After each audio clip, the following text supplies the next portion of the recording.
ورحمة الله وبركاته. الحمد لله والصلاة والسلام على رسول الله. أما بعد فأعوذ بالله من الشيطان الرجيم. بسم الله الرحمن الرحيم.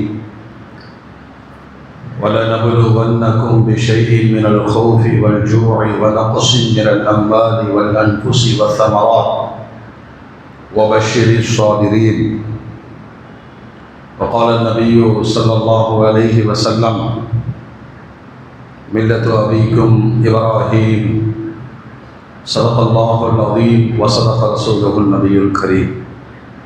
اللهم صل على سيدنا محمد وعلى آل سيدنا محمد وبارك وسلم وكرم عليه. அளவில் அருளும் நிகரில் அன்பும் கொண்ட எல்லாம் வல்ல அல்லாஹுவின் திருநாமம் போற்றி ஆரம்பம் செய்கின்றேன். சாந்தியும் சமாதானமும் ஈருலக சர்தார் அகிலத்தின் அருட்கொடை பிரபஞ்சத்தின் பேரொளி நம் உயிரினும் மேலாகிய கண்மணி நாயகம் ஹஜ்ரத் முஹம்மது ரசூலுல்லாஹ் ஸல்லல்லாஹு அலைஹி வஸல்லம் அன்னவர்களின் மீதும் அன்னாரின் அடிச்சுவற்றை பின்பற்றி வாழ்ந்து வழிகாட்டிய உத்தம சத்திய சஹாபாக்கள், தாபியீன்கள், தபஅத் தாபியீன்கள், அவுலியாக்கள், நாதாக்கள், ஷுஹதாக்கள், குறிப்பாக பரக்கத்து நிறைந்த ஜும்மாவுடைய நன்னாளில் அல்லாஹ்வுடைய இல்லத்தில் சங்கமிக்கிற வாய்ப்பை பெற்ற நாம், நம் மக்கள், உலக மூமின்கள் அனைவர் மீதும் அல்லாஹ்வின் பேரருள் என்றென்றும் நீண்ட நிலவட்டமாக ஆமீன். அல்ஹம்துலில்லாஹ். கண்ணியத்திற்கும் மரியாதைக்கும் உரிய அல்லாஹ்வின் நல்லடியார்களே, அருமையான மூமின்களே, சகோதரர்களே, அல்லாஹ் ஜல்ல ஜலாலுஹு குர்ஆன் ஷரீஃபின் வழியாக மனித சமுதாயத்திற்கு அல்லாஹ் கொடுக்கிற சோதனைகளில் மிகப்பெரிய சோதனையாக அல்லாஹ் முன்வைப்பது உணவு கிடைக்காமல் பட்டினியாக இருப்பது என்பது மிக பெரும் சோதனையாகும். உலக பணக்கார நாடுகள் எல்லாம் சேர்ந்து ஒரு ஏழை நாட்டை, பாலஸ்தீனத்தை, கஸாவின் மக்களை போரின் மூலமாக அவர்களை ஒழித்து கட்டியதோடு மட்டுமல்லாமல் அந்த போரின் விளைவாக 14,000க்கும் அதிகமான குழந்தைகள் உணவின்றி இறந்து கொண்டிருக்கிற கொடூரமான செய்திகள் உலகம் முழுவதும் மிகப்பெரிய சோகத்தை ஏற்படுத்தி இருக்கிறது. வல்ல ரப்புல் ஆலமீன் அந்நாட்டு மக்களுக்கும் அந்த குழந்தைகளுக்கும் உயிர் பாதுகாப்பை அல்லாஹ் வழங்குவானாக. அவர்கள் மீது திணிக்கப்பட்டிருக்கிற போரையும் பட்டினியையும் விலகி நல்வாழ்வு வாழ்வதற்கு அல்லாஹ் தௌஃபீக் செய்வானாக. கொடூரமான இந்த நடவடிக்கைகளை மேற்கொண்டிருக்கிற யூத நசரானிய சூழ்ச்சி சக்திகளை அடையாளம் இல்லாமல் அல்லாஹ் ஆக்குவானாக. ஒவ்வொரு நேர தொழுகையிலேயும் அந்த மக்களுக்காக தொடர்ந்து துஆ செய்ய வேண்டிய அவசியம் ஈமானிய சமூகத்திற்கு இருக்கிறது. ஒரே ஒரு நேரம் சாப்பிடுவதற்கு முன்பாக அந்த குழந்தைகளை நினைத்து கொண்டு ஒரு அரை மணி நேரம் நம் உணவை தள்ளி போட்டால் அந்த பசியின் வேதனையும் வலியும் துடிப்பும் உணர்வதற்கான ஒரு வாய்ப்பாவது ஏற்படும். அல்லாஹ் ஹிதாயத் செய்வானாக.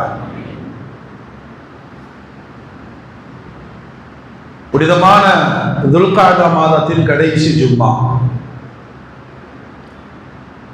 இஸ்லாமிய மாதங்களின் 12வது மாதம் ஆகிய துல்ஹஜ் பிறக்க இருக்கிற நேரத்தில் ஆண்டுக்கு ஒரு முறை ஒரு அற்புதமான மாதத்தை அல்லாஹ் இந்த சமூகத்திற்கு வழங்குகிறான்.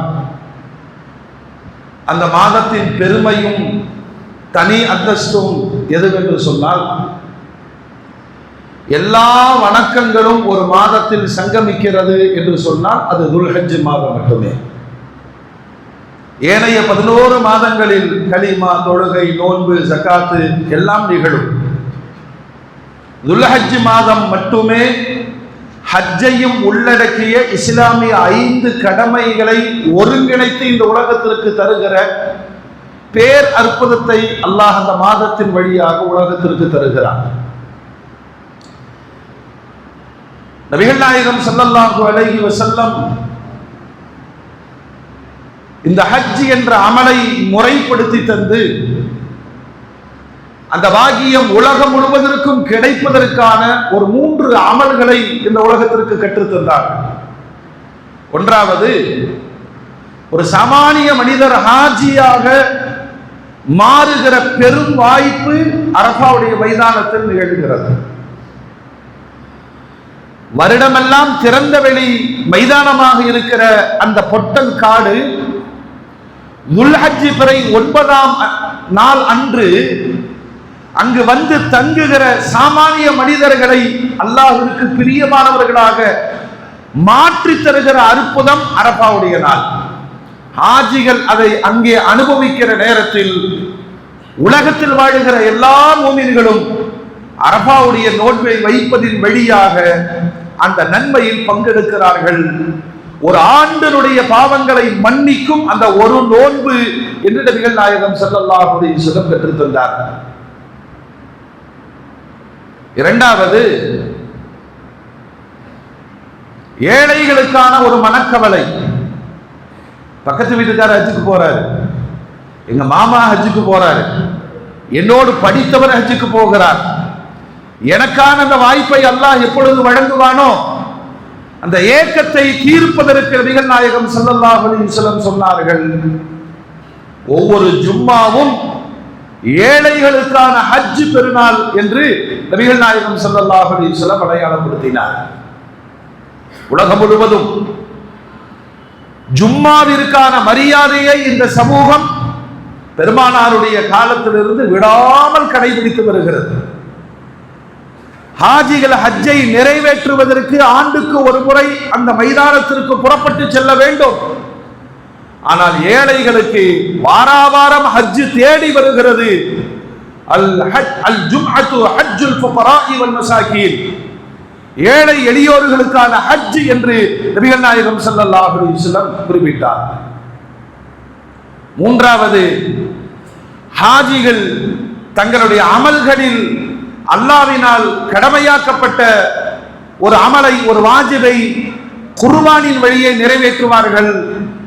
பெருநாள் என்று துல்ஹஜ் பிறை 10ஆம் நாள் அவர்கள் கொண்டு போகிற பிராணிகளோ அல்லது அங்கு இருந்து விலைக்கு வாங்குகிற பிராணிகளோ, லட்சக்கணக்கான ஹாஜிகள் ஒரே நாளில் அல்லாஹ்விற்காக அறுத்து பலி கொடுக்கிற அந்த அமல் உலகம் முழுவதும் வியாபிக்க வேண்டும் என்பதற்காக உலக மூமின்கள் அந்த பெருநாள் என்று முதல் கடமையாக வசதி படைத்தவர்கள் குர்பான் கொடுக்கட்டும். ஹாஜிகளோடு இந்த 3 விஷயங்களில் உலக ஈமானிய சமூகம் பங்கெடுக்கிறது. அரஃபாவுடைய நோன்பு, புனிதமான ஜும்மாவுடைய நாள், குர்பான். இந்த 3 அமல்கள் ஹாஜிகள் தத்ரூபமாக அங்கு நிறைவேற்றுகிற பொழுது ஹஜ்ஜுக்கான அமல்களின் நன்மைகளை ஏழைகளுக்கும் அல்லாஹ் பகிர்ந்தளிக்கிறான். நபிகள் நாயகம் ஸல்லல்லாஹு அலைஹி வஸல்லம் சொன்னார்கள், வருடமெல்லாம் மனிதர்கள் விருந்தளிப்பார்கள், ஆண்டுக்கு 2 முறை அல்லாஹ் விருந்தளிக்கிறான். ரமலானுடைய பெருநாள் என்று நோன்பு வைப்பது ஹராம், பக்ரீத் பெருநாள் என்று நோன்பு வைப்பது ஹராம். இந்த 2 நாட்களிலும் நீங்கள் சாப்பிட வேண்டும். காரணம், அல்லாஹ் உலக மக்களுக்கு விருந்தளிக்கிற நாள் என்பதனால் நோன்பு வைப்பது தடை செய்யப்பட்ட நாட்களாக நபிகள் நாயகம் ஸல்லல்லாஹு அலைஹி வஸல்லம் முன்வைக்கிறார். மூமின்களே, அந்த புனிதமான துல்ஹஜ் மாதம் வருவதற்கு முன்பு நம்மை ஆயத்தப்படுத்திக் கொள்ள வேண்டும். யாரெல்லாம் ஃபித்ர் சதகா கொடுப்பதற்கு தகுதி உள்ளவர்களோ அவர்கள் குர்பான் கொடுக்க வேண்டும். அந்த குர்பானி ஆடு, மாடு, ஒட்டகை, மாட்டினுடைய ஒரு வகையில் உள்ள எருமை, இவைகளை தவிர வேறு பிராணிகளை குர்பானியாக கொடுக்கக்கூடாது. பறவை இனங்களை கொடுக்கக்கூடாது. ஒவ்வொரு பிராணிகளுக்குமான வயதுகள் அல்லாஹ்வுடைய ரசூலினால் தீர்மானிக்கப்பட்டு இருக்கிறது. அந்த வயதுள்ள நன்கு கொழுத்த ஆரோக்கியமான, இது அல்லாஹ்விற்காக நான் அர்ப்பணிக்க போகிறேன் என்ற எண்ணத்தோடு, ஆடாக இருந்தால் தனிநபரும், ஒட்டகை, எருமை, மாடு இவைகளாக இருந்தால் 7 நபர்கள் கூட்டாக கொண்டு நன்கு கொழுத்த பிராணிகளை அல்லாஹ்விற்காக நீங்கள் குர்பான் கொடுங்கள். பிஸ்மில்லாஹி அல்லாஹு அக்பர் என்று அதனுடைய கழுத்தில் கத்தியை வைத்து அறுக்கிற பொழுது வெளிப்படுகிற முதல் சொட்டு ரத்தம் பூமியில் விழுவதற்கு முன்பாக அந்த அடியானுடைய பாவங்கள் மன்னிக்கப்படுகிறது. அல்லாஹ்வுடைய ரசூல் சொல்வார்கள், நல்ல கொழுத்த பிராணிகளை குர்பான் கொடுங்கள். மறுமை நாளில் சிராத்து முஸ்தகீம் பாலத்தை கடப்பதற்கு அது வாகனமாக பயன்படும். உற்சாகப்படுத்தி அல்லாஹ்வுடைய ரசூல் சொன்னார். இந்த துல்ஹஜ் மாதம் பிறந்து விட்டால் சையதுனா உமர் ரலியல்லாஹு அன்ஹு தெருக்களிலேயும் மக்களை பார்க்கிற இடங்களிலேயும் தக்பீர் சொல்வார்கள். அல்லாஹு அக்பர், அல்லாஹு அக்பர். தக்பீரின் வழியே அந்த குர்பானியை நினைவுபடுத்துகிற ஒரு அழகிய சுன்னத் பெருமானாரிடமிருந்து அருமைக்குரிய சஹாபாக்கள் நம்ம பெருநாள் அன்னைக்கு மட்டும் சொல்லுவோம். துல்ஹஜ் பிறை 1 இருந்து பார்க்கிற மனிதர்கள், குர்பானி பிராணிகள், இவைகளை மக்களை சந்திப்பவர்களிடம் எல்லாம் தக்பீர் மொழிவதின் வழியே இந்த குர்பானியின் தியாகத்தை நினைவுபடுத்த வேண்டும் என்று சையதுனா உமர் ரலியல்லாஹு அன்ஹு அடையாளப்படுத்தினார். மோமின்களே, இந்த வணக்கங்கள் அனைத்திற்கும் பின்னால், இந்த வணக்கங்கள் அனைத்திற்கும் பின்னால் வழிகாட்டியாக நிற்பது நபிகள் இப்ராஹிம் அலைஹிஸ்ஸலாம். உலகத்துல குர்ஆனுடைய வரலாற்றில் அதிகம் பேசப்பட்டவர்கள் மூசா அலைஹிஸ்ஸலாம்.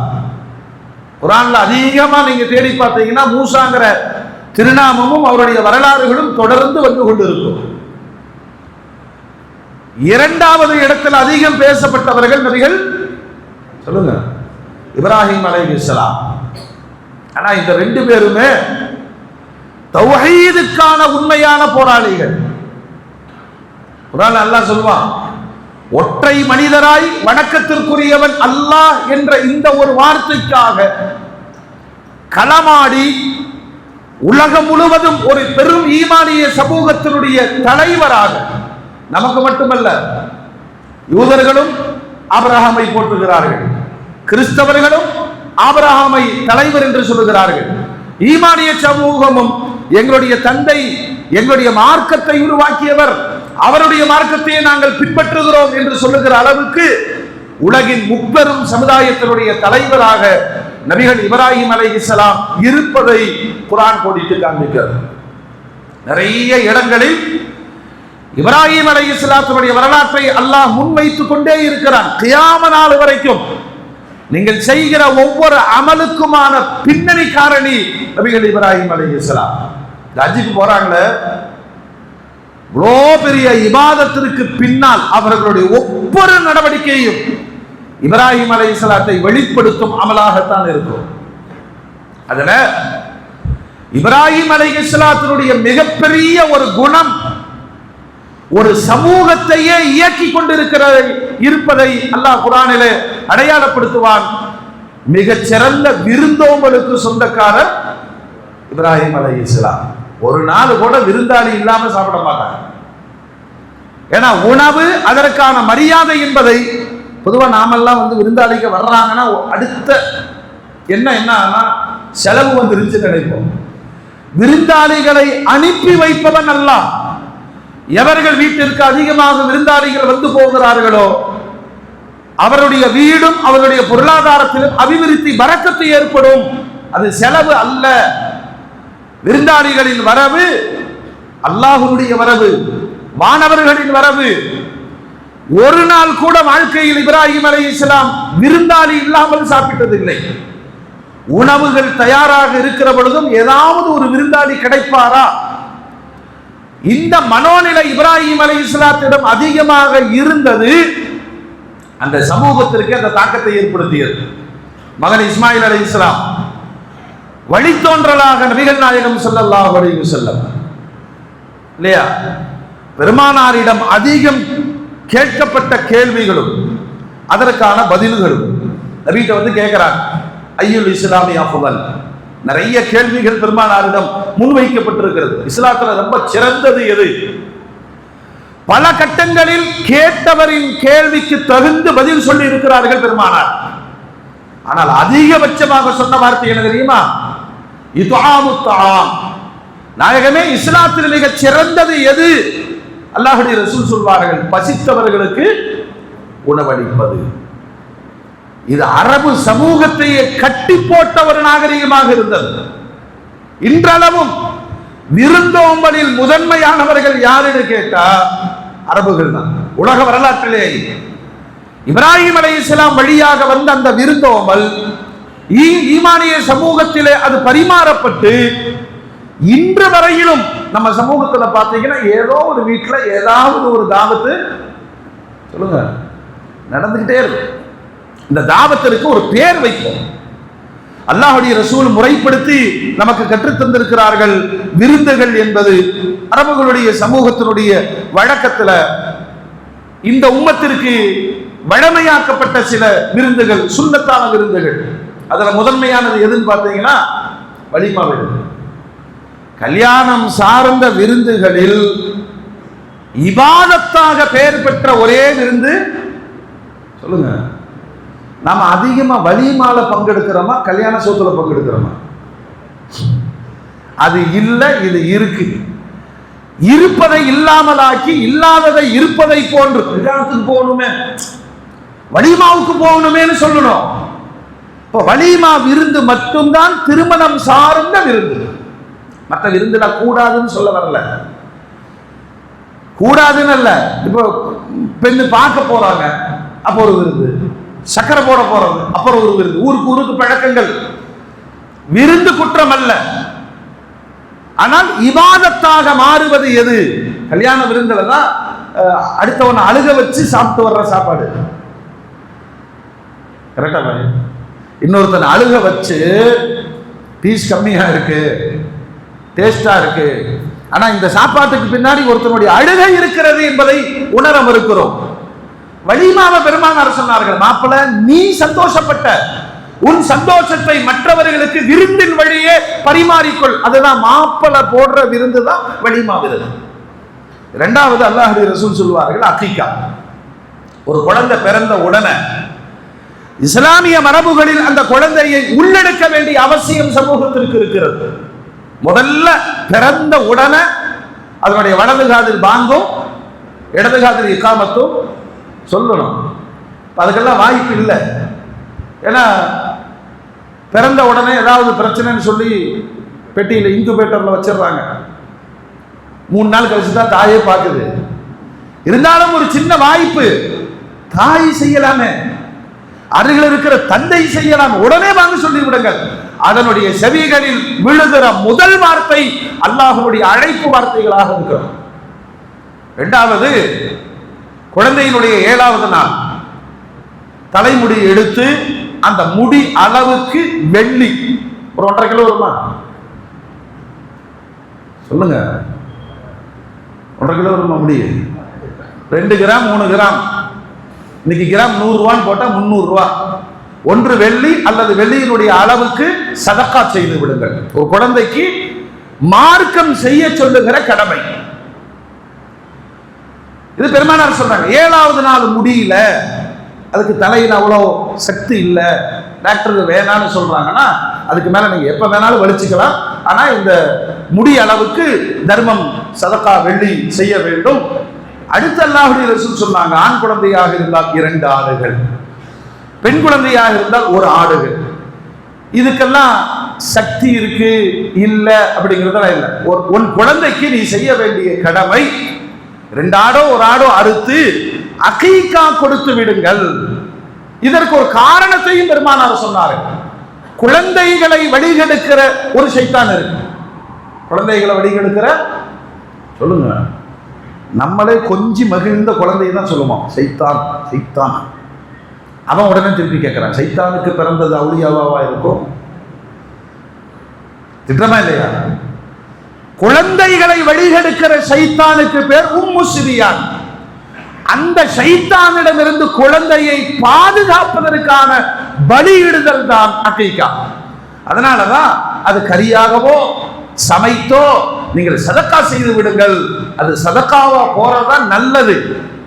அதுலயும் பாருங்க, நாமளே அறுத்து நாமளே சாப்பிட்டுட்டு நல்லா இருந்துச்சுன்னு சொல்லி நோக்கம் என்ன தெரியுமா? ஏதாவது ஒரு வழியாக ஏழைகள் பசியாரப்பட வேண்டும், அதுதான் நோக்கம். ஏதாவது ஒரு வழியாக இப்ராஹிம் அலைஹிஸ்ஸலாம் ஏற்படுத்திய விருந்தோம்பலில் இந்த வழிவகையாக பெருமானார் திட்டமிட்டு நமக்கு சொல்லித் தருகிறார்கள்.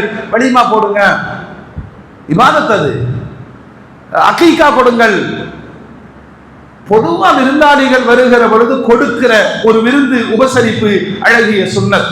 தாமுல் வைஃபான், வெளியிலிருந்து வர்றாங்க, வந்துட்டாங்க, இருப்பதை கொடுத்து விருந்தினர்களை விருந்தோம்பல் செய்யுங்கள், சுன்னத். அப்புறம் சந்திக்க வர்றாங்க, அவங்க சொந்த பந்தம் அதெல்லாம் இல்லை, யாரோ ஒரு 4 பேர் உங்களை மீட் பண்ண வர்றோம், அவர்களுக்காக உணவளிப்பது. குழந்தை பிறந்தவுடன் சந்தோஷத்துல விருந்து ஏற்பாடு செய்வது.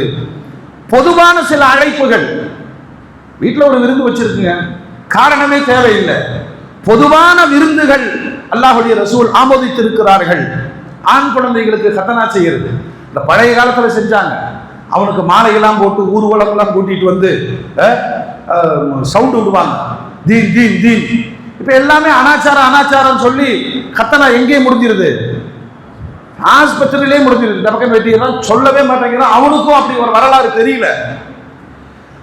அந்த அந்த சிறார்களுக்கு அந்த சுன்னத். இப்ராஹிம் அலைஹிஸ்ஸலாம் 80 வயசுல அல்லாஹ் சொன்னா கத்தனா செய்யுங்க.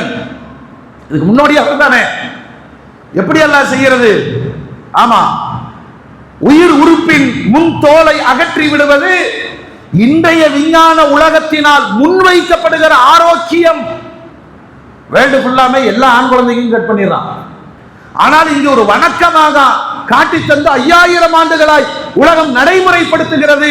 இந்த மார்க்கத்தின் அடையாளங்களில் ஒன்று. அப்படி கத்தனா செய்யும் போது என் பையனுக்கு ஒரு ஆரோக்கியத்தின் அடையாளத்தை நபிகள் இப்ராஹிம் அலைஹிஸ்ஸலாத்துடைய சுன்னத்தை நடைமுறைப்படுத்தி இருக்கிறேன். அதுக்கு ஒரு விருந்து போடுவது அழகிய வழிமுறை. அப்புறம் மௌத்தான வீடுகளுக்கும் சில வேதனைக்குரிய நிகழ்வுகளுக்கு பிறகு அப்பையும் மௌத்து விசாரிக்க வருவாங்கல்ல, சொல்லுங்க, மௌத்து விசாரிக்க வருவாங்க. அவர்களுக்கென்று துக்க விருந்துகளும் மார்க்கத்தில் உண்டு. வர்றவங்க வாங்க, நாங்களே சோகமா இருக்கிறோம், உங்களுக்கு சோறு போடுவோமா? அந்த சோகத்திலேயும் விருந்தோம்பலை இஸ்லாம் முன்வைக்கிறது. வெளியூர்ல இருந்து வந்திருக்கிறாங்க, மௌத்துக்கு தான் வந்திருக்கிறாங்க. அதனால பழைய கிராமங்களில் இன்றளவும் நடைமுறை இருக்கிறது. ஒரு வீட்டுல மௌத்தாயிருச்சுன்னு சொன்னா அண்டை அயலார்கள் தயாராகி விடுவார்கள். அவங்க வீடுகள்லாம் சரி பண்ணிடுவாங்க. ஒரு வீட்டுல டீ வைப்பாங்க, ஒரு வீட்டுல சாப்பாடு இருக்கும், ஒரு வீட்டுல டிஃபன் ஏற்பாடு பண்ணுவாங்க, அல்லது செய்து கொண்டு வந்து மௌத்து வீட்டுல வச்சிருவாங்க. வருகிற யாரும் பட்டினியோடு இருக்கக்கூடாது. இன்னைக்கும் ஹோட்டல் இல்லாத கிராமங்கள் இருக்கத்தானே செய்து. சிட்டியில சரி மௌத்து பார்த்தாச்சு, இப்ப பசிக்குதப்பா, சரி வாங்க போய் சாப்பிட்டு போயிடுவோம். கிராமங்கள்ல ஒரு சோகம் நிகழ்கிற இடத்திலேயும் பசி இருக்கக்கூடாது. அந்த பசியினுடைய வேதனை மிக கொடுமையானது. அதனால மரண வீடுகளிலும் கூட விருந்தோம்பலை இஸ்லாம் முன்வைக்கிறது. சுகதுக்க நிகழ்ச்சிகளில், அதற்கடுத்து பிரயாணங்கள் முடித்து விட்டு வரக்கூடியவர்கள், அது ஹஜ்ஜாக இருக்கட்டும், வெளிநாடு ட்ரிப்புகளாக இருக்கட்டும், அந்த பிரயாணத்தில் இருந்து பாதுகாப்பான முறையில் வீடு திரும்புகிறார்கள். அதுக்கான ஒரு விருந்து. வீடு கட்டி முடித்தவுடன் போடப்படுகிற விருந்து. இப்ப அதெல்லாம் இன்னைக்கு யோசிச்சோம்னா அவனே 50 லட்சம் ரூபாய் கடன் வாங்கி தான் வீடு கட்டியிருக்கான். இப்ப அந்த விருந்து நமக்கு ஹலாலா ஜலாலான்னு தெரியாது. இது எல்லாம் எப்படின்னா ஒரு சமூகத்தை பேசிடுவாங்க நல்ல சந்தோஷத்தில் போடப்படக்கூடிய விருந்துகள். ஆனா அவன் வீடு கட்டினோட துக்கத்துல தான் போடுறான். இன்னும் பினிஷ் ஆகல, ஏன்பா பினிஷ் பண்ணாம விருந்து போடுற? கண்ணு பட்டுரும். கண்ணு பட்டா என்ன ஆகும்? நீ சக்திக்கு மீறி செய்யும் போது ஆட்டோமேட்டிக்கா கண்ணு வருமா இல்லையா? இது மாதிரி ஒவ்வொரு நிகழ்வுகளிலேயும் பிறரை மகிழ்விப்பதற்கான விருந்து வழிமுறைகளை இப்ராஹிம் அலைஹிஸ்ஸலாத்திடம் இருந்து நபிகள் நாயகம் ஸல்லல்லாஹு அலைஹி வஸல்லம் முறைப்படுத்தி தந்தார்கள். இப்ப இதுக்கு சட்டங்களையும் ஏற்படுத்தி சொல்றாங்க பாருங்க. இதா துஆயஹதுக்கும் இலா தஆம், சமூகத்தில் நாம கவனிக்க வேண்டியது. யாராவது விருந்துக்கு சொல்றார், பழக்கம் தானே, விருந்துக்கு சொன்னா பதில் கொடுங்கள், போகணும். அது எந்த அளவு மார்க்கம் சட்டமாக்கி வைத்திருக்கிறதுனா, சலாம் சொல்வது சுன்னத், பதில் சொல்வது சொல்லுங்க வாஜிப். அதனாலதான் சில பேர் என்ன சொன்னா இந்த கூப்பிட்டு சொல்லுவோம், ஒரு சலாம் சொல்லி இருக்காரு, சரிங்க வலைக்கும் சலாம். சலாம் சொல்வது சுன்னத் என்றால் அதுக்கு பதில் சொல்வது வாஜிப். அதே மாதிரி விருந்திற்கு அழைத்தால் விருந்திற்கு பதில் கொடுக்கணும், போகணும். பெருமானார் ஸல்லல்லாஹு அலைஹி வஸல்லம் சொல்லுகிறார். அப்புறம் விருந்தினுடைய முறைகள் நம்மளை எல்லாம் கவனிச்சுதான் சொல்லியிருக்காங்க. விருந்துகளில் மோசமான விருந்து எது, நல்ல விருந்து எது? நல்ல விருந்திற்கான அடையாளம் அல்லாஹ்வுடைய ரசூல் சொல்லுவாங்க, எந்த விருந்தில் ஏற்றத்தாழ்வுகள் இல்லாமல் எல்லோரும் அழைக்கப்படுகிறார்களோ அது சிறந்த விருந்து. குறிப்பா வலிமா விருந்து பெருமானார் சொல்றாங்க, ஷர்ரு தாமி தாமுல் வலிமா, ஒரு வலிமா விருந்துக்கு அழைக்கிறார்கள், அது மோசமான விருந்து. எப்படின்னா வசதியானவங்கள் மட்டும் அழைக்கப்படுகிறார்கள், ஏழைகள் நிராகரிக்கப்படுகிறார்கள். இது சமூகத்தில் கவனிக்கப்பட வேண்டிய பெருமானாருடைய சொல்லாடல். சும்மா சொல்வாங்களா, புளிச்சையாப்பை எடுக்கிறவனுக்கே சாப்பாடு போடுறது. பசிப்பிணியோடு வாழுகிற ஏழைகளுக்கான பெரும் வாய்ப்பு தான் இந்த கூட்டு விருந்துகள். அது நம்ம ஸ்டேட்டஸ்க்கு செட் ஆகாது. எல்லா குடும்பத்திலையும் ஏழைகள் இருப்பாங்க. எல்லாம் விஐபிகள்லாம் வர்ற இடத்துல இவர் அண்ணன்னு சொன்னா அவங்க எல்லாம் என்ன நினைப்பாங்க சொல்லுங்க? எல்லா வீட்டிலும் ஒரு ஏழை அண்ணன் இருப்பான், ஒரு தம்பி இருப்பான், ஒரு தங்கச்சி இருக்கும். அல்லாஹ்வுடைய ரசூல் சொல்றாங்க, நீங்க சாப்பாடு விருந்துங்கிற பேர்ல மனித உணர்வுகளை காயப்படுத்தி விடாதீர்கள். அவங்க எப்படி நினைக்கணும்னா, என்னையும் கூப்பிட்டிருக்கிறாரு, என்னையும் அழைத்திருக்கிறார். இந்த நாகரீகம் காலப்போக்கில கைவிடப்பட்டு அது எப்படின்னா சில விருந்துகள் அப்படித்தான் இருக்கும், ஒன்லி விஐபி. அவங்க சாப்பிடுறதை விட ஏழைகளில் வீணாக்குகிற பண்டம் ஏழைகளுடைய ஹக்கு உரிமை என்பதை சமூகம் உணரணும்.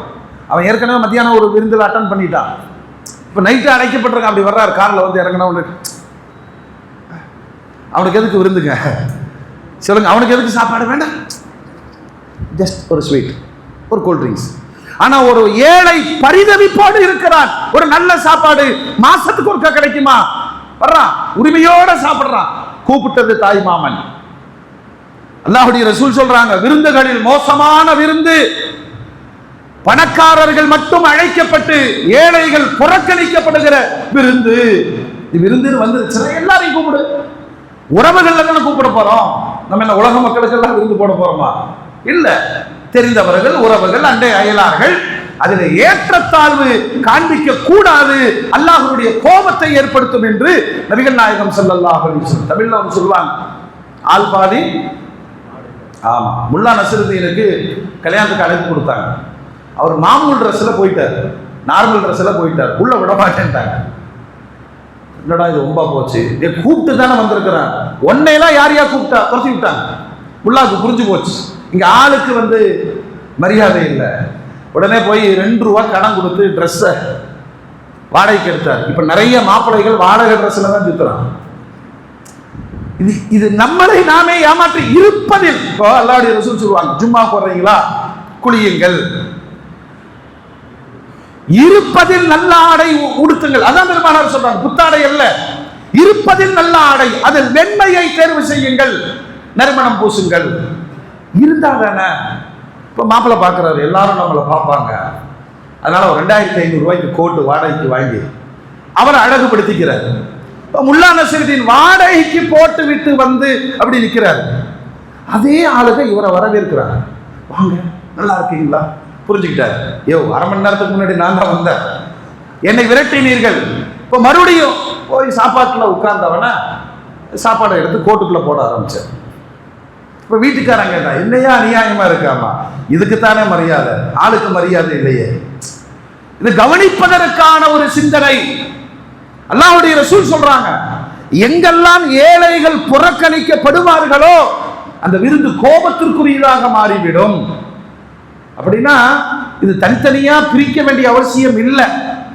எல்லா குடும்பத்திலையும் ஏழைகளும் இருப்பார்கள், மிடில் கிளாஸ் இருப்பாங்க, வசதி படைத்தவர்கள் இருப்பாங்க. நீ கூப்பிடும் போது அப்படி தேடி கூப்பிடாத, இதுதான் பாடம். இது இந்த சமூகத்தில் ஒத்துக்க முடியுமா? சொல்லுங்க, ஒத்துக்க முடியுமா? ஒத்துக்க மாட்டோம். நான் பெரிய ஆளு, நான் வர்ற ஆளுகள்லாம் பெரிய ஆளுகளா? இதுல மிகப்பெரிய அபத்தம், அல்லாஹ்வுடைய கோபம் அவர்களுக்கு ஏற்பட்டு விடும். அல்லாஹ்வுடைய ரசூல் சொல்றாங்க, சில நேரங்கள்ல நகர்ப்புறங்கள்ல இந்த தர்ம சங்கடம் நடக்கும். எல்லாரும் ஞாயிற்றுக்கிழமை தான் 6 கல்யாணம், 6 பேரும் கூப்பிட்டுருக்காங்க, எங்க சாப்பிடுவாங்க? அல்லாஹ்வுடைய ரசூல் சொல்றாங்க, முதல்ல யார் கூப்பிட்டாங்களோ அந்த விருந்துக்கு நீங்க போங்க, முன்னுரிமை. இன்னொன்றையும் சொன்னார்கள், இந்த 6 அழைப்புகளில் பக்கத்து வீட்டுக்காரனுடைய அழைப்புக்கு முன்னுரிமை கொடுங்கள். எல்லாத்துக்கும் ஒரு ஒழுங்குமுறையை பெருமானார் ஸல்லல்லாஹு அலைஹி வஸல்லம் சொல்றாங்க. சரி, 2 பேர் அட்டன் டைம்ல கூப்பிட்டாங்க, கரெக்டா 2 பேர் ஒண்ணா வந்திருக்கிறாங்க. என் கல்யாணத்துக்கு நீங்க வர்றீங்க, என் கல்யாணத்துக்கு நீங்க வர்றீங்க, என்ன செய்ய முடியும்? நபிகள் நாயகம் ஸல்லல்லாஹு அலைஹி வஸல்லம் சொல்வார்கள், அவங்கள 2 பேர் யாரு? பக்கத்து வீடுன்னு பாரு, உறவுக்காரன்னு பாரு. இந்த உறவுக்கு முன்னுரிமை கொடு, இல்ல ஒரு 3வது ஆளு அப்படின்னு சொன்னா பக்கத்து வீட்டுக்காரனுக்கு முன்னுரிமை கொடு. ஒரு விருந்துக்கு பதில் அளிப்பதில் கூட நிராகரிக்க கூடாது என்று பெருமானார் சொன்னாங்க. சரி, அம்மா எல்லாம் கூப்பிடுறாங்க, எல்லாத்துக்கும் போக முடியுமா? எல்லாரும் கூப்பிடுறாங்க, எல்லாத்துக்கும் போக முடியுமா? அல்லாஹ்வுடைய ரசூல் சட்டம் சொல்றாங்க, நீ சாப்பிடலைனாலும் பரவாயில்ல, அழைப்புக்கு என்ன செய்ய? ஓடுறமல, அங்க ஓடி போய் தலையை காமிச்சுக்கிறாரு, இங்க பாடியை காமிச்சுக்கிறாரு, அங்க காலை காமிச்சுக்கிறாரு, அங்க போய் உட்கார்ந்து கூல் ட்ரிங்க்ஸ் குடிச்சுக்கிறாரு. என்ன தேவை வந்தது? பெருமானார் சொல்றாங்க, யார் விருந்திற்கு அழைப்பு கொடுத்தும் பதில் அளிக்கவில்லையோ, பதில் அட்டெண்டன்ஸ் தான், பதில் அளித்து அவரை சந்தோஷப்படுத்தி அவருக்கான துஆவை செய்ய வேண்டும். யார் அப்படி செய்யவில்லையோ அல்லாஹ்வுக்கும் அல்லாஹ்வுடைய ரசூலுக்கும் மாற்றம் செய்தவராக ஆகிறார் என்று நபிகள் நாயகம் ஸல்லல்லாஹு அலைஹி வஸல்லம் சொன்னார். சரி, அழையா விருந்தாளின்னு ஒரு பாடம் இருக்கா இல்லையா?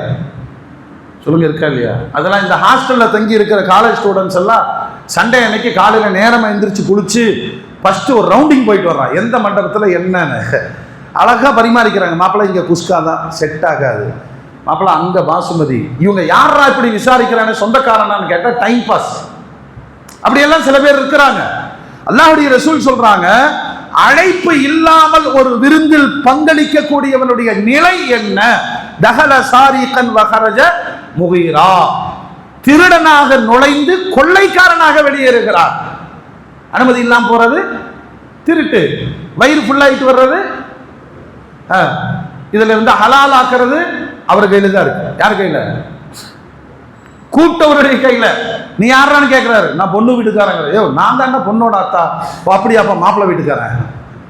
சில பேர்களுக்கு இது விளையாட்டாக அல்லது தமாஷாக இருந்தாலும் மார்க்கம் அதற்கான சில வழிமுறைகளை வைத்திருக்கிறது. அழையா விருந்தாளிகளாக செல்லாதீர்கள். அதனுடைய குற்றம் என்னன்னா, திருடனாக நுழைந்து கொள்ளைக்காரனாக வெளியேறுகிறார் என்று நபிகள் நாயகம் ஸல்லல்லாஹு அலைஹி வஸல்லம் சொன்னார். சரி, இன்னொரு விருந்து நமக்கு நல்லா தெரியுது. சில பெரிய பெரிய அரசியல்வாதிகளும் இந்த மாதிரி இந்தியாவுடைய மிக பிரபலமான பணக்காரர்கள் சில விருந்து வச்சா மீடியா எல்லாம் பேசும். அங்க கான்செப்ட் என்ன அப்படின்னா, சாப்பாடு போடுறதல்ல, தங்களுடைய பெருமையை நிலைநாட்டுவது. நாமளும் அதை பழகிட்டோம். 40 ஐட்டங்க, யார் சாப்பிடுறது? யார் சாப்பிடுறது? சாப்பிடவே பிடிக்கிட்டு போயிடுவாங்க. ஆசை காட்டி ஏமாத்துற மாதிரி இல்லையா? இப்ப இங்க உணவளித்தல் அல்ல, தன்னுடைய பெருமையை நிலைநாட்டுவது. அதுவும் இன்னைக்கு மிடில் கிளாஸையும் பாதிச்சிருக்கு. எவ்வளவு ஐட்டம் போடுறாரோ அதை வச்சு ஒரு விஐபி விவிஐபி அப்படின்னு கிரேடு ஒண்ணுமே கிடையாது. நம்மளே ஏமாத்திக்கிறது. அல்லாஹ்வுடைய ரசூல் சொல்றாங்க, ஒரு விருந்து பெருமைக்காக கொடுக்கப்படும் என்று சொன்னால் அந்த விருந்திற்கு நீங்கள் செல்லாதீர்கள், அந்த சாப்பாட்டை சாப்பிடாதீர்கள். அப்ப என்ன செய்யணும்? அழைப்புக்கு பதில் கொடுக்கணும், போய் சலாம் போட்டு திரும்ப வந்துடும். அவ்வளவுதான். அல்லாஹ்வுடைய ரசூல் சொன்னாங்க, அழைப்புக்கு பதில் கொடுக்கணும். உணவை அருந்துவதும் அருந்தாததும் உன்னுடைய ஈமானை பொறுத்து இருக்கு. இவன் சம்பாத்திய ஹராமானது, இவன் சின்ன அட்டூழியத்துக்காக வேண்டி விருந்து போடுறான், வெறும் பெருமைக்காக வேண்டி நடக்குது, உனக்கு விருப்பங்களே வந்துருது வரணும். இப்படி எல்லாம் விருந்தினுடைய வகைகளை சொன்ன நபிகள் நாயகம் ஸல்லல்லாஹு அலைஹி வஸல்லம் சொல்றாங்க, பாவிகள் விருந்தளித்தால். இப்ப நிறைய கேள்விகள்லாம் வரும். ஒரு நாட்டில் வாழ்றோம், சகோதர சமுதாயம் எல்லாம் இருக்கு, அந்த மத உணர்வுகளை பேணி நடக்கணும், அவங்களுக்கெல்லாம் சட்டம் கிடையாது. சகோதர சமுதாயம் அழைச்சானா அந்த மாற்று மத சகோதரனுங்கிற முன்னுரிமைக்காக போகணும். ஒண்ணு தெரிஞ்சுக்கணும், அந்த மாமிசங்கள் ஹலாலா ஹராமா. இப்ப யாருமே அந்த கேள்வி கேட்கறது இல்லையே, கேள்வியே கேட்கறது இல்லை. ஆனால் அவர்களுடைய விருந்தளிப்பை ஏற்றுக்கொள்வது சுன்னத். அவனுக்கு பிரச்சனையே கிடையாதுங்க, ஏன்னா ஆல்ரெடி அவர் மாற்று மதத்துக்கார். நம்மால கூப்பிடுறாரு, கூப்பிடும் போது இவருடைய பிசினஸ் என்னன்னு பார்க்கணும்.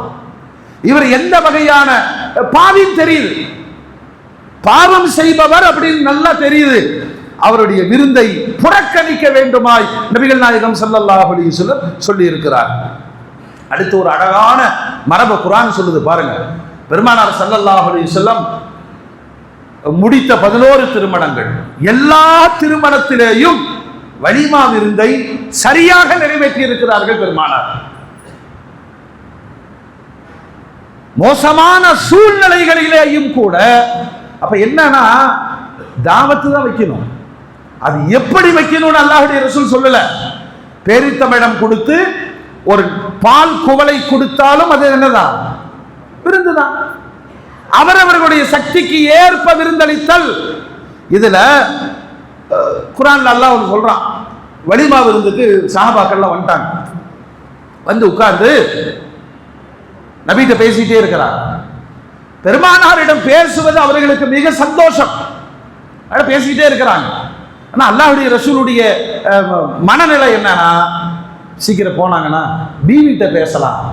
அதானே சொல்லுங்க. கல்யாணத்து அன்னைக்கு புது மாப்பிள்ளையை கடத்திட்டு வந்து வாவுசி பார்க்குள்ள உட்கார வச்சிருந்தா அவன் மனநிலை என்னவா இருக்கும்? அன்னைக்கு ஃப்ரெண்ட்ஷிப்பை காமிக்க கூடாது, விட்டுறணும். இது ரொம்ப சங்கடம். எப்படி சாப்பிட்டவங்களை போக சொல்றது? குர்ஆன்ல அல்லாஹ் சொல்றான், நபி வைக்கப்படுவார், அல்லாஹ் வைக்கப்பட மாட்டான். விருந்திற்கு அழைத்தால் வாங்க சாப்பிடுங்க, கிளம்பி போயிட்டே இருங்க. இதுல சில தவறான நடவடிக்கைகளை பெருமானார் எவ்வளவு அழகா சொல்லி கொடுக்குறாங்க பாருங்க. விருந்திற்கு அழைத்தால் இருக்கிறத சாப்பிட்டுங்க, விசாம இல்லாததை கேட்காதீர்கள். இது விருந்தா இருந்தாலும் சரி, வீடா இருந்தாலும் சரி, மண்டபமா இருந்தாலும் சரி. எவ்வளவு தர்ம சங்கடம் தெரியுமா? சாப்பிட்டு இருக்கிறாரு. அவங்க மொத்த பிளான்ல என்னன்னா, தால்ச்சா வைக்கல, பிரியாணி, தயிர் சட்னி, அப்புறம் அவர் பேர் என்னங்க, கட்டா வச்சுட்டாங்க. தால்ச்சா கொண்டாங்கிறாரு. என்ன ஆகும் சொல்லுங்க? என்ன ஆகும்? ஒரு அவமானத்தை எங்கே ஏற்படுத்தும். அவர் வைக்கல, வீட்டுக்கு வர்றாங்க, அவசர அவசரமா 4 பேர் சாப்பிடுங்க அப்படின்னு ரசம் இருக்கிறதுல எடுத்து வச்சோம்னா மோர் குழம்பு இல்லையா? பெருமானார் சொல்லுகிறார்கள், விருந்திற்கு அழைத்து எதை தருகிறார்களோ அதை சாப்பிட்டுக் கொள்ளுங்கள். எதை குடிக்க கொடுக்கிறார்களோ, சில பேருங்க தப்புன்னு வந்து உட்கார்ந்தவனா வித்தவுட் ஒரு பால், நம்ம அப்படி பார்க்கணும். எங்க போறது? பாலே இல்லை, அதுல வித்தவுட்டுக்கு எங்க போறது? இவருக்கு வந்துட்டு ஒரு லெமன் கட்டஞ்சாயா, லெமன் இல்ல. தர்ம சங்கடங்களை உருவாக்காதீர்கள். விருந்துகளுடைய மரபுகளில் மனிதர்கள் படிக்க வேண்டிய பாடத்தை பெருமானார் சொன்னார்கள். எங்காவது விருந்திற்கு அழைக்கப்பட்டால் கொடுப்பதை அருந்துங்கள், சாப்பிடுங்கள். இல்லாததை கேட்டு மனங்களை சங்கடப்படுத்த, இதெல்லாம் நம்ம வாழ்க்கையில இருக்கிற நெருக்கடியான சூழ்நிலை. கரெக்டா? நெருக்கடியான சூழ்நிலை. அங்க உட்கார்ந்து கபாபு கேட்கிறாரு, இவரை தான் தூக்கி அடுப்புல போட்டு சுட்டு கொடுக்கணும். மோமின்களே, நபிகள் நாயகம் ஸல்லல்லாஹு அலைஹி வஸல்லம் நாகரிகத்தினுடைய உச்சத்துல சொன்னாங்க. சில நேரங்கள்ல நமக்கு அந்த சங்கடம் ஏற்படும். யாராவது ஒருத்தர் கல்யாணம் கூப்பிட போறோம், அவருடைய மச்சான் பக்கத்துல இருக்காரு. இப்ப நீங்க என்ன செய்வீங்க சொல்லுங்க? என்ன செய்வீங்க? நீங்களும் வாங்கன்னு சொல்லுவோம்ல, சொல்லுங்க. ஆனா உண்மையில அவரை கூப்பிடல, கூப்பிட போனது இவரை. ஒரு நிர்பந்தம், நீங்களும் வந்துருங்க. அவரு நிஜமாவே கிளம்பி வந்துட்டார். சஹாபாக்களுக்கு விருந்திற்கு அழைத்த ஒரு சஹாபி, அவரை பின்தொடர்ந்து ஒரு மனிதர் வந்தார். கூட்டத்தில் சொன்னனால அவரு வந்துட்டாரு. இப்போ ஒரு சாபி நிறுத்தி கேட்கிறாரு, ஆபா ஷுஐப் கூப்பிட்டவர, எங்களை கூப்பிட்டீங்க, எக்ஸ்ட்ரா ஒரு ஃபிட்டிங் வருது. சில நேரங்கள்ல 5 பேருக்கு தாங்க செஞ்சு வச்சிருக்கோம், 15 பேர் வந்துட்டா என்ன ஆகும்? மானக்கேடா இல்லையா? இப்ப அழையா விருந்தாளிகள், இப்ப சட்டத்தை சொல்லி கொடுக்கிறார்கள். அழையாம ஒருத்தர் வர்றாரு, அவர் காமன் விருந்து நினைச்சுக்கிட்டாரு. நீங்கள் விரும்பினால் அவரை அனுமதிக்கலாம், இல்லைன்னா நான் தாட்டி விடுறேன். இல்ல வரட்டும். அப்ப அங்க ஏற்பாடு இருக்குன்னு அர்த்தம். ஒவ்வொன்றிலேயும் மனிதர்கள் சங்கடப்படுத்தி விடக் கூடாது. இது நமக்கு தெரியாதுங்க. பொம்பளைங்கள்ட்ட கேளுங்க. நீங்க வாட்டுக்கு சும்மா தொழுதோன்னா எல்லாத்தையும் வாங்க வீட்டுக்கு போலாம் அப்படின்னு 5 பேரை கூட்டிட்டு போயாச்சு. அந்த அம்மா உலக்கையை எடுத்துட்டு நிக்குது. காலையில இருந்து மீன் வாங்கி கொடுக்கல, கருவாடும் இல்லை, கோழியும் இல்லை. நீ வாட்டுக்கு பெருமைக்கு 5 பேரை கூட்டிட்டு வந்துட்ட. இப்ப நான் என்ன பண்றது சொல்லு. அந்த வேதனை தெரியுமா இல்லையா? விருந்தாளிகளை உபசரிக்க வேண்டும், அதற்கான திட்டமிடல் இருக்க வேண்டும். நபிகள் நாயகம் ஸல்லல்லாஹு அலைஹி வஸல்லம் சொல்லிக் கொடுத்தார்கள். மோமீன்களே, இந்த வழிமுறைகள் யாவும் உலகத்திற்கே பாடமாக சொல்லிக் கொடுத்தவர்கள் நபிகள் இப்ராஹிம் அலைஹிஸ்ஸலாம். அவர்கள் நினைவு கூறப்படுவதற்காக ஒரு இபாதத்தை அல்லாஹ் முன்வைத்தால் புனிதமான ஹஜ். அந்த ஹஜ்ஜில் கூட்டாகிற பாக்கியம் அரஃபா நோன்பின் வழியாக, குர்பானியின் வழியாக முழு உலகத்தினுடைய உம்மத்திற்கும் அல்லாஹ் அந்த வாய்ப்பை தந்திருக்கிறான். நாம் எல்லாரும் அல்லாஹ்ட்ட ஆசைப்படுவதோடு துஆ செய்யணும். மௌத்திற்கு முன்பாக 5 கடமைகளை நிறைவேற்றிய பாக்கியத்தை, ஹஜ்ஜை நிறைவேற்றுகிற பாக்கியத்தை அல்லாஹ் எங்கள் அத்தனை பேருக்கும் நசீபாக்கி தருவாயாக. குர்பானி வசதியானவங்க தான் கொடுக்கணும், சட்டம் தான். ஆனா ஆசைப்பட்டு கொடுக்கறதுல சொல்லுங்க தப்பு இல்லை. ஜகாத்து கொடுக்கணுங்கிற கணக்கு கிடையாது. ஃபித்ரு சதக்கா இன்னைக்கு டேட்ல 65,000 ரூபாய் கேஷ் உங்கள்கிட்ட இருக்குது. வரவு செலவு கணக்கு கடன் போக அது இல்லைன்னு ஒருத்தர் சொல்ல முடியுமா? அவருக்கு குர்பானி கடமையாகி விடுகிறது. 625 கிராம் வெள்ளியினுடைய அளவு பொருளாதாரம் யாரிடம் இருக்கிறதோ அவர் குர்பானி கொடுப்பதற்கு சக்தி படைத்தவர். அதுவும் இல்லாதவர் தான் ஏழை, அவர் வாங்குவதற்கு அனுமதிக்கப்பட்டவர். அதனால இந்த அமலை நான் அல்லாஹ் இந்த குர்ஆன் அல்லாஹ் சொல்றோம், உங்களை சோதிக்கிறதுக்கு தான் நான் கேட்கிறேன்.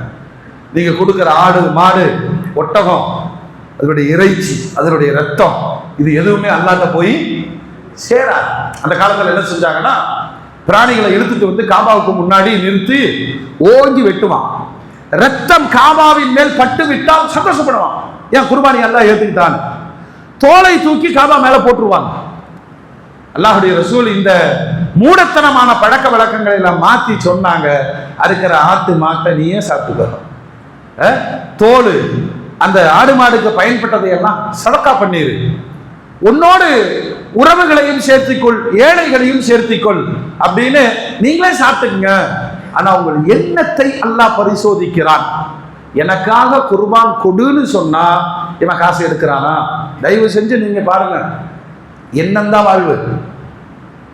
முன்னாடியே 10 நாளைக்கு முன்னாடி வாங்கி வச்சு அந்த ஆட்டை பார்த்து அல்லாஹ் அக்பர் அல்லாஹ் அக்பர் சொல்லி அதை பலத்து பாசத்தை காட்டி பெருநாள் தொழுத உடனே அறுக்க போகும்போது இருக்கிற ஒரு ஈமானிய இன்பம் அதை அனுபவிக்கணும். இது வாங்க போகும்போதே மாப்பிள்ள 2500 ரூபாய்க்கு ஒரு ஆட்டைப்பாரு, அது சக்கராத்துல இருக்கும். மாடு 7 பேர் உட்கார்ந்தா தாங்கணுங்க, அப்பதான் சிராத்து முஸ்தகீம் பாலத்துல பயணிக்க முடியும். நாம வாங்குற மாடு ஆத்து பாலத்திலே தாண்டாது. இந்த எண்ணத்தை நீங்க விட்டு கொடுக்காதவனை யாரு சட்டை பிடிச்சு கேட்கறாங்க சொல்லுங்க. ஒரு ஷேர் 3500 ரூபாய் கிடைக்குமா?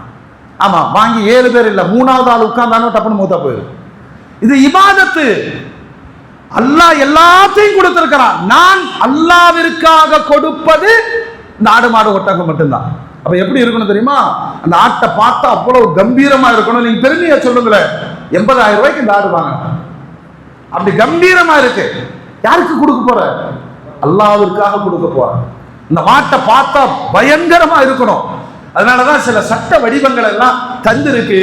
அதுல துல்ஹஜ் மாதம் தொடங்குவதற்கு முன்பாக நல்ல குர்பானி பிராணிகளை வாங்கி வைத்து தக்பீர் சொல்லி நான் அல்லாஹ்வுக்காக அறுக்க போகிறேன் அப்படிங்கிற அந்த உணர்வுகளை மேலோங்கணும். மனைவி மக்கள் இதெல்லாம் அந்த கற்பனைக்கு வரணும். தான் பெற்று வளர்த்து ஆளாக்கி அல்லாஹ் சொன்னாங்கிறதுக்காக சொந்த மகனையே அறுக்க துணிந்தார்கள் இப்ராஹிம் அலைஹிஸ்ஸலாம். அல்லாஹ் நம்மள்ட்ட அதை கேட்கல, ஆட்டத்தான் கேட்கிறான். நம்ம ஈமானை பரிசோதிக்கலாம். தந்தை இப்ராஹிம் அதுல ஜெயிச்சாரு, நாமளும் ஜெயிக்கணும். உணர்வுகளால் நீங்கள் அல்லாஹ்வின் அடிமைகளாக வாழ வேண்டும். அதற்கான ஒரு பெரும் வரவு தான் புனிதமான துல்ஹஜ் மாதம். அதை இபாதத்து ரீதியாக வரவேற்று அதனுடைய அமல்களை நாம் முறையாக செய்வதற்கு அல்லாஹ் தௌஃபீக் செய்வானாக. மீண்டும் ஒரு முறை ஞாபகப்படுத்தி நிறைவு செய்கிறேன். உலகத்தில் ஆக கொடூரமான சோதனை எதுன்னு சொன்னா பட்டினி. பிணி. அது பிணின்னு தான் வச்சிருக்கிறான். யாராக இருந்தாலும் தாங்க முடியாது இல்லையா? காசாவின் மக்கள், பாலஸ்தீன மக்கள் தொடர்ந்து வஞ்சிக்கப்பட்டு அந்த குழந்தைகள் இன்றைக்கு உணவில்லாமல் உயிரை விடுகிற சோகம் உலகத்தை அதிர செய்திருக்கிறது. இவ்வளவு கொடூரமான மிருகங்களாக இந்த யூதர்களும் நஸ்ரானிகளும் இருக்கிறார்கள் என்பதை உலகம் உணரணும். இன்னைக்கு கோர்ட்ல வக்ஃப் சம்பந்தமான ஆர்குமெண்ட் போயிட்டு இருக்கு. அல்லாஹ் காபிர்களின் வழியாகவே பேச வைக்கிறான். வக்ஃப் அப்படிங்கிறது முஸ்லிம்களுக்கு மட்டுமல்ல, உலகத்திற்கே தேவையானதுன்னு கபில் சிபில் பேசிட்டு இருக்கிறார். வக்ஃபுனுடைய சித்தாந்தங்கள் என்னன்னு அவரு விளக்கிட்டு இருக்கிறாரு. அவரு எதிராளி அரசு வழக்கறிஞர்களுக்கு சொல்றாரு, முதல்ல வக்ஃப்னா என்னன்னு படி. ஒரு பாரம்பரிய சித்தாந்தம், சமூக எண்ணத்தோடு அமைக்கப்பட்ட பொருளாதார பாதுகாப்பு ஏழைகளுக்கான திட்டம் தான் வக்ஃப். அதை போய் நீங்க இப்படி பண்ண போறீங்களே, இப்படி இஸ்லாம் பேசப்படும் ஒரு விஷயமாகத்தான் ஒரு காலத்துல உலகம் முழுவதும் அதை கடைபிடிப்பார்கள். அதை நோக்கதான் உலகம் பயணப்பட்டு இருக்கு. வந்துடக்கூடாதுங்கிற வெறியில தான் இஸ்ரேல் பயங்கரவாதமும் அமெரிக்கா பயங்கரவாதமும் அந்த குஞ்சு மக்களை கொலை செய்து கொண்டிருக்கிறது. நாம தொடர்ந்து அழுது அல்லாஹ்ட்ட துஆ செய்யணும். யா அல்லாஹ், அந்த பச்சிளம் குழந்தைகளை பாதுகாப்பாயாக, அவர்களை பெற்றெடுத்த அன்னையர்களை பாதுகாப்பாயாக, அவர்கள் எதற்காக போராடுகிறார்களோ அந்த முகத்தஸ் பூமியை நீ பாதுகாப்பாயாக, போராளிகளை நீ பாதுகாப்பாயாக. அந்த நாடு உலகத்தில் நெஞ்சை நிமிர்த்தி சுதந்திர நாடாய் அது பிரகடனப்படுத்தி ஆட்சி செலுத்துகிற சூழலை அவர்களுக்கு உருவாக்கி கொடு யா அல்லாஹ். பசி பட்டினியினால் உயிரை விடுகிற கொடூரத்திலிருந்து அந்த குழந்தைகளை பாதுகாக்க வேண்டும்.